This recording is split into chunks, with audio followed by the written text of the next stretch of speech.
it's good to use a blender. Now you want to put in 2 frozen mangoes. Best to get the mangoes, chop them up or peel them, put them in the freezer for at least 3 hours so they're nice and frozen. Then get a punnet of strawberries and put in all but just 2 or 3 of them.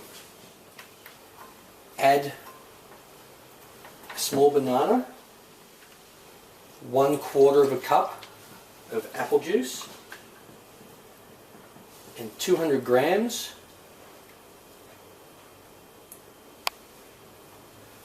of any kind of yogurt that you like. For this, I've used a peach and mango yogurt.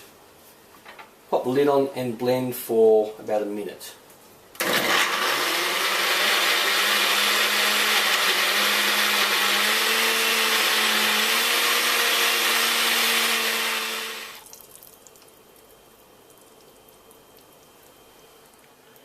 Just cut up a few strawberries and just place them however you want, just like that on top.